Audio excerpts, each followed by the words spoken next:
to 757 Field Goals. I'm your host, Antoine Corbin, with my co-host. Jamar Hawkins back for another week. Yeah, man, there's some exciting football this weekend. Before we really get into it, I want to let everybody know, coaches, athletic directors, players, preps is in all academic team mode. Okay. We are starting to accept nominations this year. Okay. Official letters are going out to the school just to make sure we cover all of those bases. Again, one player from all the public schools for Southampton Roads will be can be nominated. Okay. 5 games, 3.0 core GPA. Okay. We're gonna celebrate. Jamal helping me celebrate that Super Bowl Saturday this year. Yep. All right. I just want to get that out the way. What has the response been with that in the past? Well, this is the first time we're doing it for all academic team, and I think the reason why we did that was because we have our player of the year, but that player pool is kind of limited.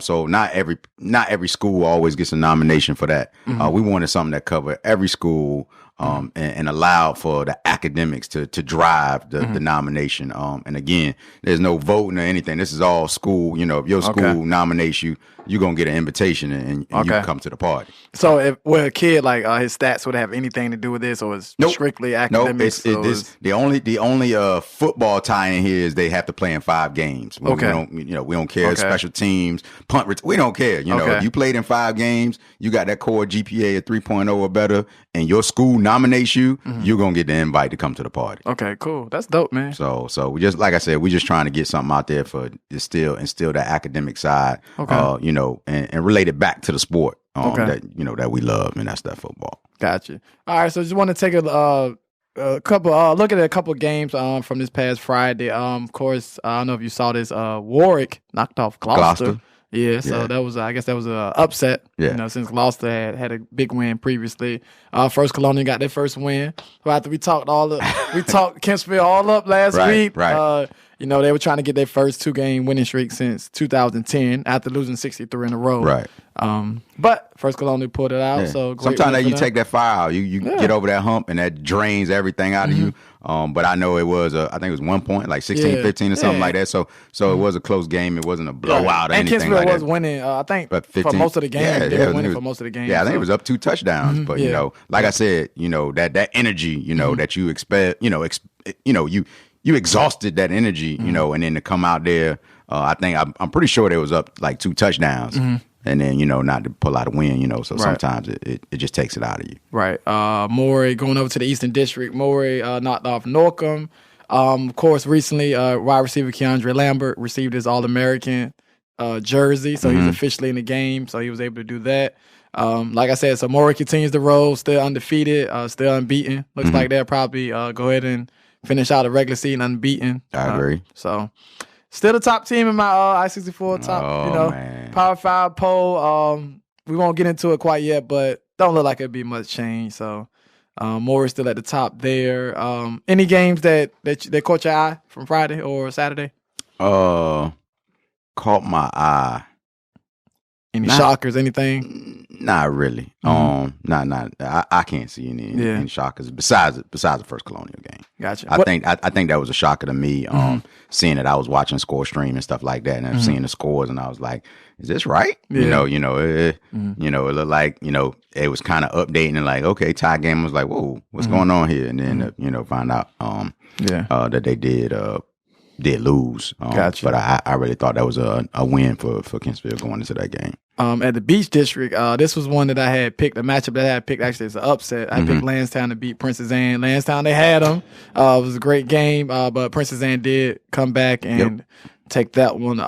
Shout out to Tyshawn Chapman, sophomore, Princess Anne, 5 receptions, 138 yards, 3 touchdowns receiving, 1 punt return. So great win. First time PA beat Lansdowne since 2014. So that was they haven't beaten them since I've started covering high school sports in the area. So great win. You're looking at again, I think we covered it last week that the Beach District, we say they beat up on each other. You're looking at the D5 playoff seedings this week were greatly affected. You had the Ward game that you already mentioned because Gloucester was D5. You had the the Lansdowne game because PA is D5. Right. Now I get a You chance also to get had a home game. right, now. and then you also had a game that you picked for Cox, which Cox and Green Run battling for D5 playoff berths and seedings. You know, Cox pulled out the win. Right. So you know, and that basically gave Jamal a tie right now. Woo, back in it. So we had 0. Back in it. 1 week left. Yeah, we had 0-0 right now. So back basically, in it. 1 week left. But you know, I think the D5 playoffs, you know, these games mean a lot right now. Not just because you're trying to get a win. You're trying to play for your playoff life right now because power points are precious. Right. And in a team, you know, like PA beating the Lansdowne, which is D6, you know, gives them some power points. They're heading into, you know, they're going to be in the playoffs, but heading into that gets their seedings a little bit better. So now you might be playing for home field advantage. Right. And that's what they were saying that Princess Anne, you know, could be a home field advantage now, at least through that first round. So I think with the Division 5A, I think you can see where we'll see some lower seeds have a chance to knock off some of the higher seeds because there's not much separation. I don't know what the 8th seed is, but you know, I know of course the one is Salem. Salem's the one. Well, actually, when the PowerPoints came out, Salem and Moore were tied. They tied now. They were tied. So there was 30. It was like 30, 32 points or whatever. But they were tied even. Nothing separating them. So again, every team that they play now, you know, affects those points. Right. So you know, and with Salem beating, you know, another D5 team, Moore beating Norcom, which is, you know, lower tier, you know, in a divisional play for classification, but Norcom having more wins. We'll see how the power points kind of shake out. Right. Got you. But maybe not the 1-2 seeds. Maybe they won't fall, but I can see like 3-6, 4-5. Definitely, I can see they can go either way. Either way, so. yep. Yeah. Also, I don't want to skip past this, even though we don't talk about private school much. Shout out to Atlantic Shores. They won the Metro Conference Championship. They beat Portsmouth Christian 22-20 this past weekend. So they're the Metro Conference champions. Congratulations to those guys. Also, Rodney Hammond. You know, he's a leading rusher in Hampton Roads, committed to Pittsburgh. Doing Booker T's right before Booker T's homecoming game. So, like we just said, leading rusher in Hampton Roads. That's a nice get for Pittsburgh. I'm not sure how many kids they've signed recently in his area, you know, but that's a nice get for them. Nice get to get. Yeah, they have some ties because Chris Beatty's now on that staff. So I would expect, you know, if the players can play, we're gonna start seeing some recruits. And I know Chris Beatty is somebody you talked about potentially for the ODU job, you know, in the near future if that becomes open. And now you see him pull a guy like Rodney Hammond, who's right in ODU's backyard, you know, literally, you know, and he's able to come down and pull him, you know, from a school like that. And I know ODU offered him. So, hey, I mean, like you said, when we talk about Chris Beatty getting a chance, you know, for his head coaching job. Also, I want to correct you. Last week, talked about Churchland. They do have 2 losses, more in Lake Taylor. So they do have 2 losses.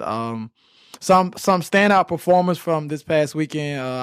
We'll start away from here, but a connection to here. Katron Allen, IMG, first back in school history, surpassed 1,000 yards in single season. So I want to give him a shout out. Of course, he started at Norview. He's at IMG Academy now. This is a kid that I said by his senior year, and you probably seen me tweet this a few times. I think he'll be a top back in the country by the time he's a senior. He's already got an Ohio State offer. He's all, you know, so you mean, you know, he's on the radar nationally. He's the first back in IMG, you know, so with all those talented backs they've had, he's the first back in school history to go 1,000 yards single season. So that's big. Southeastern District had 2 good performances. Man Copeland, Lamarion James. Seemed like 2 guys we would talk about like pretty much weekly. Yep. Last week we talked about Player of the Week, right? We didn't mention Lamarion James at all. Right. You know what I'm saying? Player of the Player of the year. I'm sorry, we talked about Player of the year. We didn't mention him at all, but you see each week he's getting 3 touchdowns. I mean, he's scoring a multitude of ways. And, you know, like we talked about Karan Prunty. Is his team overall win-loss records, they're going to affect him. We talk about Player of the Year voting. So if you look at a kid like that who's constantly producing consistently week in and week out, that's someone that also should have some, you know, Player of the Year consideration. Yeah, and again, you bring up the points, and you know, I'll get into it later on in the show about in all aspects of the game, offense, defense, special teams. He does it all, right? So I think the win-loss record and the way they lost and who they lost to would impact that voting. But I always look at like with like if we put him on another team, like how would he like if we put him on another team, would he improve that team? If we take him off his team, how far back would they fall? Oh yeah. I think if you take a kid like Lamarion off Indian River, you're taking away maybe 3 or 4 wins right there. Right there. You know what I'm saying? So, and I agree. And if you put him on another team, does he still do the same things? You don't know because the talent on that team might not allow him to do those things. Right. I don't need you to play defense right now. Like I need you put him on the Oscar Smith. Right. I need you to play the offensive side of the ball and just dominate that side of the ball because we already got it covered on the back end. Right. But what Smith haven't lost, like not to just keep harping on this, but if you put him on a team like Oscar Smith, would they be undefeated now? I would say yes. With the talent they already have, and then you add him. Right. It's you got to pick your poison. You got Man Copeland and then Lamarion. What are you going to do? Right. The defense is That's now. tough. The defensive coordinator. He can't draw up enough X's over there for the X's and O's. Right. So yeah, I believe they would be undefeated. Player of the year voting has your thought process changed since last week at all? No. I really think after this week, to see what a player, not to get into it, but we might as well. But to see a player like Rodney Hammond, right, who I believe has 6 scores, right? Even though you call it out every, Wilson the stat game, right? But to see him have 6 scores, and you tell me a guy who you say is leading rush in the area, get it on the ground. You see a guy who playing on defense, he took an interception back, right? I think it was either kick return or punt return, right, for a touchdown. That's player of the year standards. I don't care who you're playing. When you step on that field and you get in between them white lines and you do what you're supposed to do in all facets of the game, my mind can't change that, right? And again, he's playing against what you think is one of the toughest districts, in football, the Eastern District. So again, he still put up the numbers. You're still talking about an all Tidewater player, right? Still doing it the next year and still doing it in every facet of the game. Because I believe he's got 5 interceptions this year on the defensive side. And always the focal point of the defense. Right. So now you're saying we have to stop that guy. Like you said, the defensive coordinator is going into the game like, don't let Rodney Hammond get off. Let somebody else beat us from Booker T, right? And to still have those numbers and still do those things in all facets of the game. I can't go away from those points of when you talk about player of the year, the quarterback touches the ball every play unless you're playing Wildcat, right? So, of course, if you got a guy that's not just turning around handing the ball off and you got a guy that's in a spread offense and slinging the ball and you got guys that can stretch the field, of course they're going to have big numbers, right? But when you talk about some guys that do it not just on offense, and they do it on the special teams and they do it on the defense, that's a heavy consideration that somebody needs to realize. If they're doing it consistently, why not give them player of the year? Right. Yeah, I think it's always it's tough, man. There's a lot of good skill position guys in the area. So, but Rodney's definitely one to consider. And also, to correct myself, he's not the leading rusher in Hampton Roads. He's the leading rusher among public schools. Public schools, Bubba right. Thomas, of course, right. He's all rushers, but he's the top public school rusher. So. Yeah, Bubba Thomas had one. I think he had 108 in that loss to Atlantic Shores. So he's still getting the yardage even in the loss. Again, a player that's doesn't matter how tough the opponent is. Sometimes, of course, you're gonna have games where you don't put up the glorious stats, but consistency is what we're talking about. Right. And week in and week out. Right. So yes. Gotcha. All right. So you ready to move on to the topic of the week? Yeah. So a couple things in the landscape of college football has changed over the last, I want to say 2 months now, running from October to November. Right. And, the main topic is should college players be paid? Whew, that's a tough one. And I'm going to speak, from a personal level because, my oldest son was a scholarship athlete, in the local area. So, and I'm a big fan of, yes. These kids give so much to their program, whether it's basketball, football, soccer, whatever, to not reap some more of the benefits besides the education, right? Football is $1 billion industry. college football is $1 billion industry. And I'm gonna say that again. I'm gonna put the emphasis on industry. You have the head coaches making more than the person running the state, right? Political figures, right? That run and govern the state. And we're talking about public universities. You have the head coach making $7, $8, $9 million a year, right? But then you say, that 17-year-old child who's putting in those same kind of hours, I'll say, and going to the classroom, not just drawing up the X and O's, breaking down film and recruiting. They got to play, get the word from you, get a technique from you, and then go to class every day too. And you tell me the $5,000 to $6,000 worth of tuition and books is all they deserve, and then we hear that they're hungry. Hear that they can't even wash the clothes. They don't got no money to wash the clothes because laundry is not free. The meal facility, the facilities where they get the meals, they close at a certain hour. So now they out at the 7-Eleven and the Burger Kings and stuff, trying to scrounge up a meal because they're hungry. Right.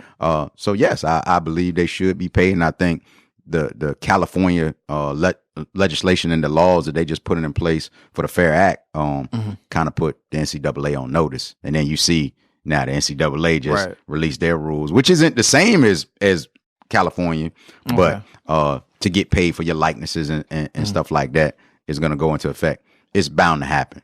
And the other thing is it kind of curbs some of the, I don't want to say cheating because it's not really cheating, but some of that under the table.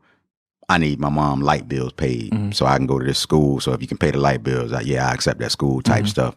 Where we heard about the Reggie Bush issue, after the fact, but it was going on, and it's been going on in college football forever. Right, absolutely. Right. So now I think it'll start to curb some of that because you can get some money in your pocket that you would have never got anywhere else unless it was illegally. Right. So my thing, I think, is first of all, how do we kind of regulate? Who gets paid, how much they get paid, what's the requirements, extra incentives. I think it's a lot that taking to, do we tax the money, the employees? Because now you see, what's the guy down in North Carolina? He's like, well, now we need to tax that as income. But at first it was the education is enough. Now they're all of a sudden they're employees. So I think it's like, of course, regulation. How do we regulate that? How do we determine how much each athlete actually gets? Does everyone get the same amount? And can the NCAA get around this? Because that's another thing. As long as they don't have a name on the jersey, okay, they can continue to get around this, right? So let's say they're selling, if you go to Duke and it's just the number 1 jersey, but it's not Williamson on the back. Everybody knows Zion, but number 1 changed each year. So if Zion is not there next year, just the number 1 jersey. All right, why are we paying Zion? So how do we prove that the players should get paid for their likeness? So I think great idea. Of course, it's a great idea. We all want to see the players get paid because it's the number 1 thing that we think about and hear about: players not being able to eat, players not having access to, like you said, the food and resources, cars, like getting home, get home for a funeral, whatever is the case. So I think we hear a lot about those cases, but again, how are we going to regulate this? Yeah, and I think that's why we had the laws and the rules, and I think when we start to put the legislative body of the NCAA on report, which has happened before, that for those who don't know the whole Ed O'Bannon case, which caused your video game guys to now miss your video games because a company like EA doesn't make those video games because of the lawsuit, right? I think it starts to now impact that legislative body, right? Because California said, look, we're not standing for this. It's proof in the pudding out there, right? So we need to do something. And there actually wouldn't be ruling right now if it wasn't for that. I agree. Case, right? I'm asking. Like, I agree. I agree. I think we would still had a conversation if it wasn't for the Ed O'Bannon case. I think everybody would still be going on. They should be getting paid. But now when you have something, in the court, system to actually prove what's going on, you have to now go back and say, we need to change something. And I think perception is part of that too, right? I keep bringing up, I love the football and the coaches and I want everybody to get paid, right? But when you start talking about, I got $1 million contract, or $2-3 million contract for coaching, and then you hear the teachers, we don't get paid that amount, but we educating your players, right? And then you go back to the players and go, look, man, we bringing this university Right. multi-million dollars, right, filling up these things. Yeah, but we only reap the benefits of X, Y, and Z. You know, nothing in my pocket. For your issue about maybe taxes and stuff like that, if you're getting a source of income, yeah, you got to pay, tax. Right? You got to pay. You know, Right. that's just the American way, right? But we could teach personal. That's the chance to teach personal finance. Right. You got to pay them taxes. You say you want to get paid, we allow you to get paid, whatever that is. Right. You know, I think that's the right thing to do. Right.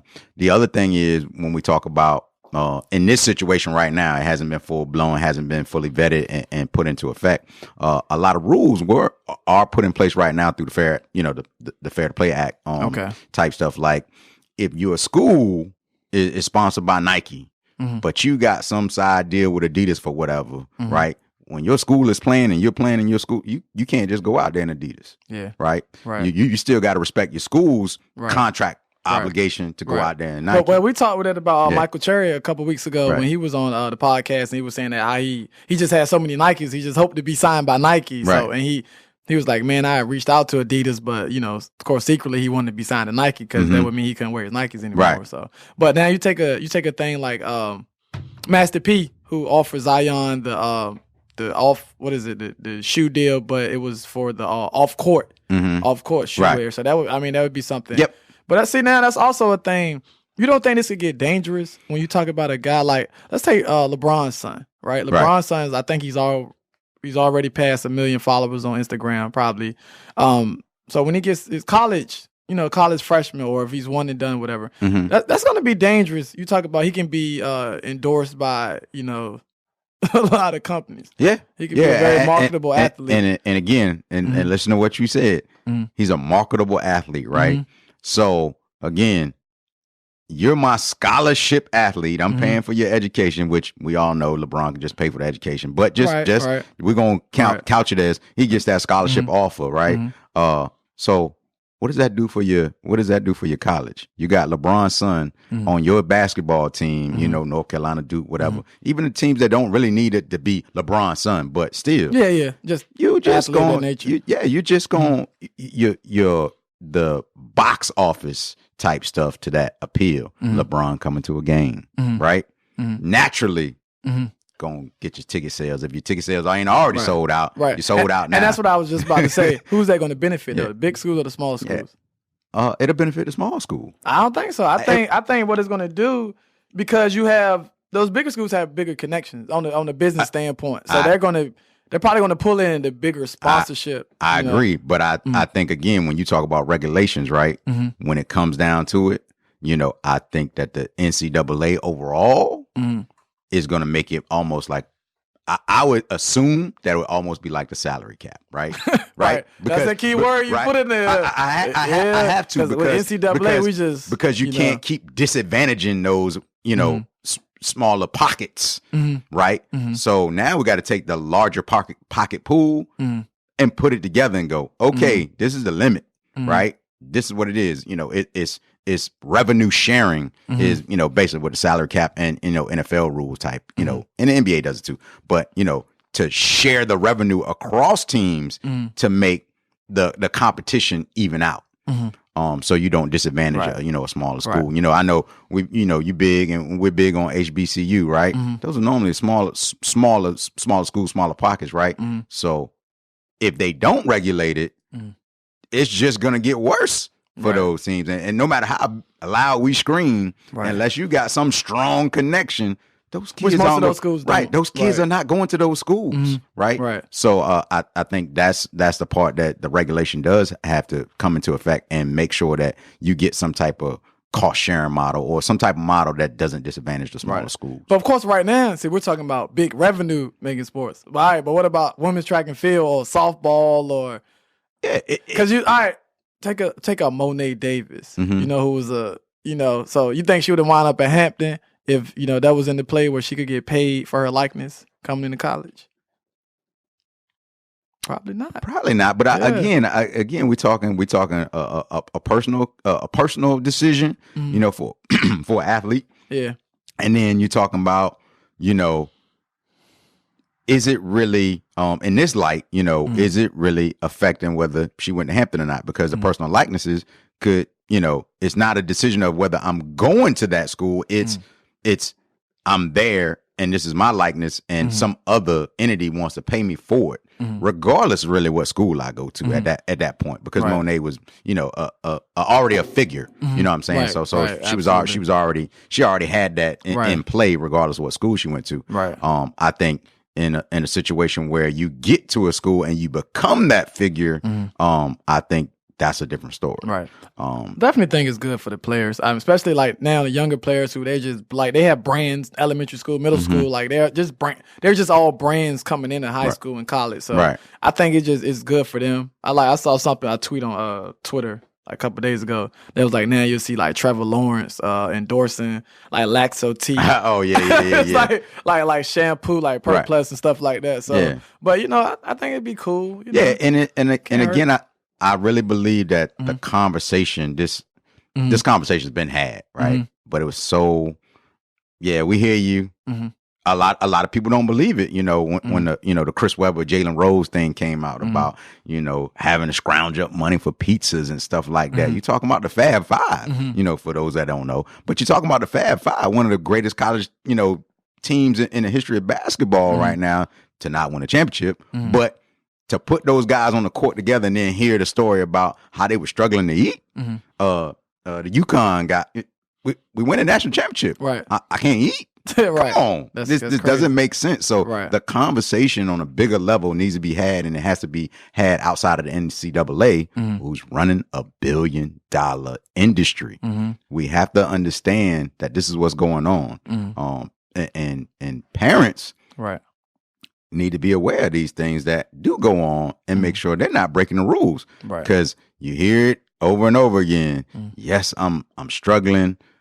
This booster, this recruiter can get me this to keep my lights on or so the family can survive. Just go to that school, baby. Just go to that school. Right. Let's get that money. All right. But now, when you found out, especially during your college days, now you're done. You can't play. People, of course, skirt the rules and make it all the way through college, never get found out. And then after they out of college, then the story breaks. Right? So that's crazy. You knew that was going on the whole time. So, but the parents need to be made aware. The players need to be made aware. Right. And we need to get this thing settled out, whatever that is. Right. Either do it or don't do it, regulate it. But don't let it be the wild, wild west. Right. I'm not for the wild, wild west. Right. Absolutely not. We don't want slush fund days. Right. So you ready for NCAA college football 2021? No, they can bring it back. I'm not playing. Were you big when it first came out? Yeah. But they can bring it back. I'm not playing. But I heard it's kind of a long shot. I heard it was kind of realistically a long shot because I think they said the players have to form a union. If they do, they're able to be licensed, they have to form a union first. And it's hard getting, all of those players together on one accord because you have a guy that's like, man, why you get paid more than me? Or, we all college guys. So, But I think it's exciting. That's the first thing everybody, especially guys my age, college football coming back or NCAA March Madness. I was like huge in March Madness. So, and it's crazy because I believe, like Madden is slowly transitioning down that way because of some of the game features they have now where you can, get your quarterback from like Power 5 schools and march them through to get them to actual to the NFL. Yeah. They have the last man I played was probably when was Vic on the cover? 2012? Man, come on, man. Good gracious sake, man. With the Falcons. John Madden was still commentating on that facts. one. Yeah. But yeah, it's slowly getting there, and I think people, recognize what's going on with EA and really not saying anything because it's supposed to be made up characters. It's still the Power 5 school because the school's got control of their school stuff. So the trademarks and stuff like that. So I think it's slowly gonna get back to. Do you think because we've already seen the senator from North Carolina, talk about his proposed bill to talk to kind of counteract the proposed bill? Do you think you'll see more politicians kind of step into the realm and stop the players from getting paid?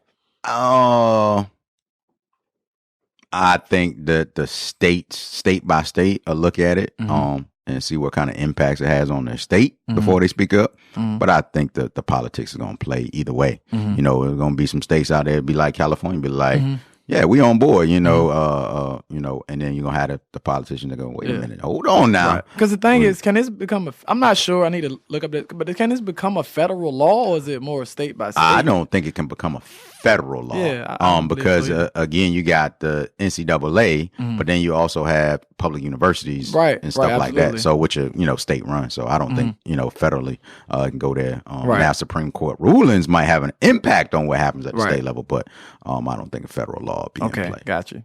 Yeah, so I'm kind of like you. I'm pretty much just like you. I'm definitely in favor for the players getting paid.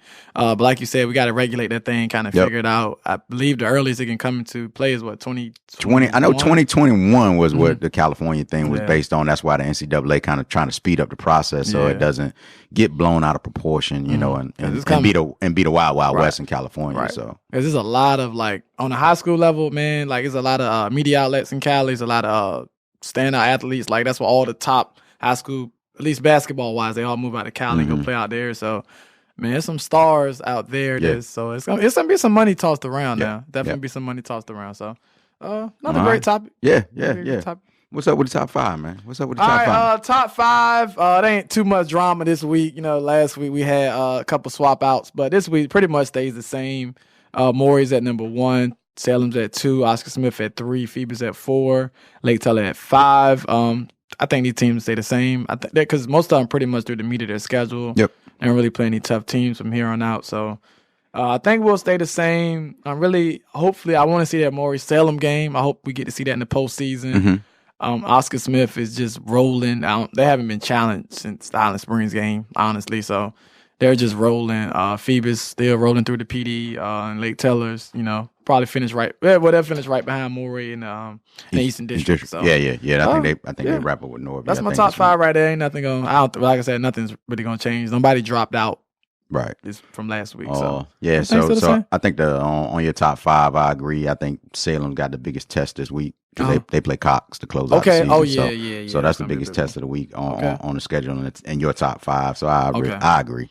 Now, if they lose the Cox, they definitely drop. They'll definitely drop. But I wouldn't be surprised. I mean, you know, it's tough getting unscathed through the Beach District. So I wouldn't be surprised if they lose at all. To be real with you, but even if they did lose, they'll still be one of the top teams. Definitely in Division 5, kind of be like a bump in the road. You know, right before the playoff time. So, all right. Well, like I said, Jamal is we at 0-0 and we tied. We're going into the last week of the regular season. For those who don't know, we're down to our last 2 shows. So, you know, it's going to be last week of the season, and then we're going to have a playoff pick'em, and, you know, from there, everybody, you know, the fans will see who is really the champ at the pick'em. So this week, starting out in the Eastern District, you know, Jamal's favorite district, of course. Churchland versus Wilson. This is a Wilson home game. I got Churchland in this one. Yeah, Churchland. You got Churchland. All right. We got a home game here for Booker T. Booker T versus Norcom. I got Norcom. Yep, I got Norcom.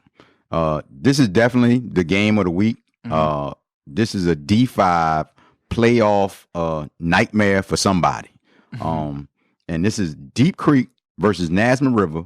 This is a Nasman River home game, and we've got, not only do we have the D5 playoffs, we've also got some former teammates going up against each other, and could have some collisions out there from the running back in Nasman River versus the linebacker over at Deep Creek, his former teammate. So, again, this is Nasman River home game. I'm going to go out here and say I got Nasman River on this one. Yeah, I got River too. But like you said, I think this is going to be a very good game. There's a lot of familiarity. I probably screwed that word up. Familiarity. They were familiar with each other on both sides. I expect it to be a great matchup. Okay. But I got Nasman River. All right. Here we go. We got a home game for Maury, closing out the season against Granby. I've got Maury on this one. This used to be a huge rivalry. It still is a very big rivalry. I went to Granby 9th through 11th grade. This guy over here graduated from Maury. No, Maury gonna get it in though. They're gonna keep it rolling. All right. Team we talk about in the top 5 got Lake Teller's home game to close out the season versus Norview. I definitely have Lake Teller on this one. I got Lake Teller as well. All right. Here we go. Jamal's favorite team is at home against Oscar Smith. Great Bridge versus Oscar Smith. Upset alert. No, I got Oscar Smith. Definitely Oscar Smith. Here's one that could actually break up our tie here. Got a Hickory home game versus Western Branch. I went between this like 3 different times. I switched my pick. I'm gonna go with Hickory. Because you're gonna go with Western Branch. I'm going with Hickory. Stop, man. Hickory home game. Let's get it. Hey, Don Trail, they're not gonna let you back in Western Branch.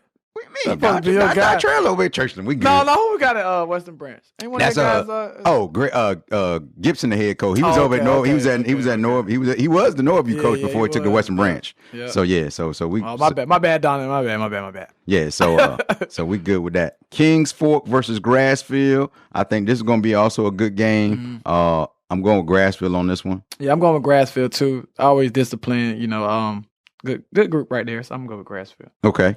So we have Indian River home game versus Lakeland. And Lakeland right now, as far as I know, is the only team that doesn't have a win on their record this year. Wow. And we didn't even we don't speak on them about that aspect. We talked about Kentsville, First Colony, but we haven't really spoken about them being winless. Of course, I got River. And this actually, my player of the week is going to come from this game right here. Okay. So.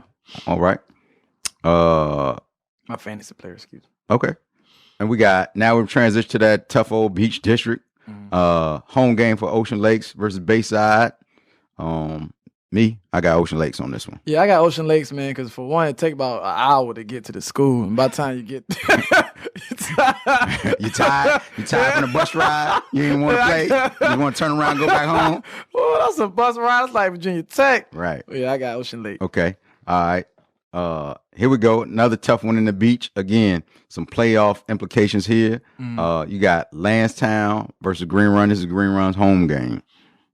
I got Lansdowne. I got Lansdowne on this one too. Boy, Q gonna get you. I know. Cox versus Salem. This is Salem's home game. Okay. And I know Jamal say the top 5 don't change, and I agree. What's the reason to take them down? But everybody needs to know that when you only give up 2 touchdowns in 9 games, and I'm gonna say this again, 2 touchdowns in 9 games. And you're not winning those games 12-0, 21-0. Not even close. Right? Everybody needs to be aware, that this is a team that's built on both sides of the ball. Right. And they're proving it on the field every week, through 9 weeks. Cox, always tough. I've said that from day one. I've had to, X and O it up and speak about it and go to coaches meeting for 4 years against this team with that offense and the way they do things. It's always a tough game. It's always been a tough game. But I got Salem winning this game. Yeah, I got Salem as well. Salem's rolling this season, like you said. I guess you said they're tied at number 1, but if they have a big win this week, I think they would skip past Moore, who got Granby. Yeah, and I think that's the real fear that coaches have based on our PowerPoints, right? You can be 10-0 and 10-0 and then look at the PowerPoints and go, I just lost home field advantage. I've seen it happen where a Salem team that I coach, we lost 2 games and still had home field advantage over a Northview team that only lost 1 because Northview lost to Lake Teller. Yep. So your D5 lose to a D4, your PowerPoints go away. So that's it.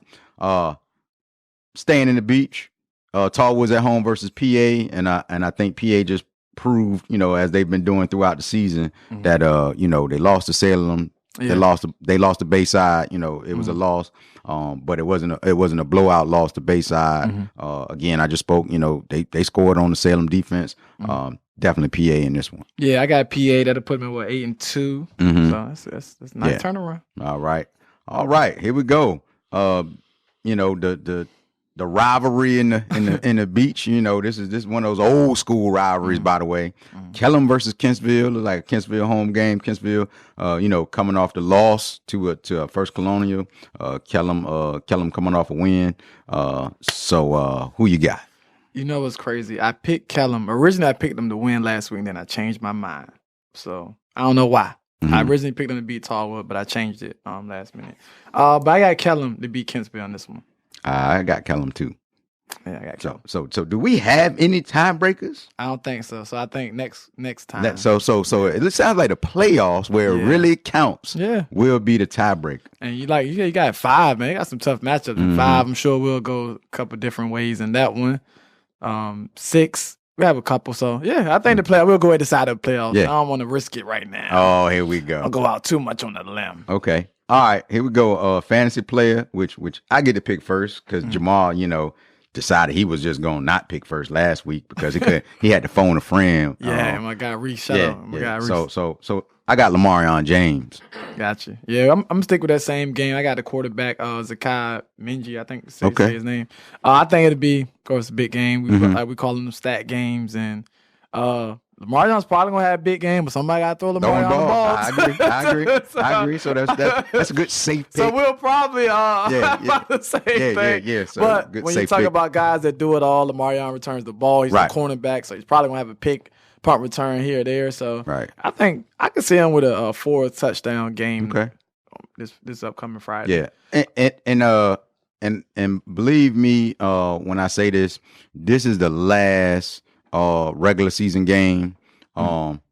Coaches who are fighting for their playoff berths and the teams are fighting for the playoff berths will be, trying to win the game. They're gonna be aggressive. You got teams out there who secure playoff wins, and you may see some scores that you might not be used to seeing because as a coach, you don't want to go out there and get anybody hurt while you roll into the playoffs and stuff like that. So some of those guys, of course, you want to get your starters in there, get them warmed up, used to playing the game. It's cold out there now, so get used to them temperatures. But if you rolling into the playoffs, some of those coaches are gonna pull those players and let those other kids play, and roll into the playoffs ready to go, lock up their seasons, and let's see who we're gonna play the next week. How did you guys do at Salem? Like most years when you guys, because I imagine like you guys was like usually 9-2, 10-1. You was always pretty much probably clinched by the end of the season. So how did you handle that? So I know both Coach Jackson, Coach Wilson kind of did a little different, but. And the basis of it is more like, what is this game? What are we doing in this game? Is it an end of season close game where we still trying to get the win no matter what, or are we blowing the team out and let's get the reserves in there, third, fourth quarter to get those guys not only some experience in playing, but again, let's not get any guys hurt that we don't need to get hurt. So I think that's the way it was approached the 4 years I was there, and continue on. I believe that's. I think that's the mindset of really most coaches when they're looking at it. You're not trying to build up no player stats. You in this light, you might be trying to make sure that your players that are out there are still playing in the scheme. If they're messing up or they can't get it, then they got to get off the field because all you're doing is hurting the team at that point. But if they can sustain and get out there and put up the effort and do what they're supposed to do, that's the way it's approached. Now, what about when those playoff matchups start to become concrete? Are you double like planning, like as far as looking at your weekly opponent, also looking at your? I mean like with like a week or two left. I don't mean like because the coaches know each other, right?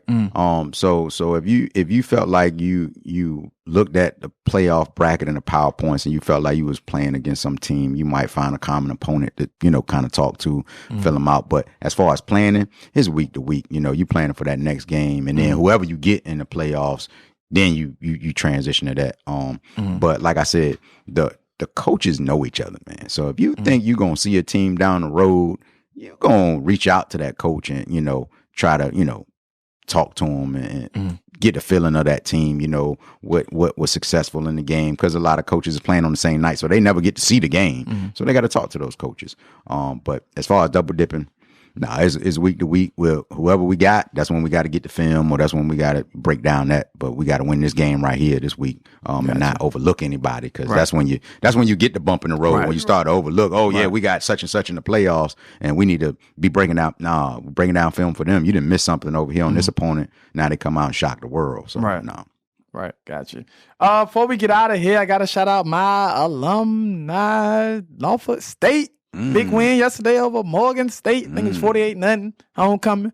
Best homecoming. Yeah, that's how. Not your average homecoming. That's how the homecoming's supposed to be. That score, you know. Yeah. I know that was talked ODU, about. it was kind of rough. With that. Yeah, so I don't know about the whole ODU situation. I see when you get a brand new stadium and you starting to run streaks like they're doing right now, looks pretty bleak. Yeah. But again, the administration has a right to stick by the guns and stick by their coaches. But they need to make that decision at the end of the year. Right. There's no need for a snap decision. You're not going to get rid of a guy during the season. A couple games left. Right. Yeah. So evaluate the season. You might have to go back to your coach and tell them, evaluate your staff, evaluate what you're doing.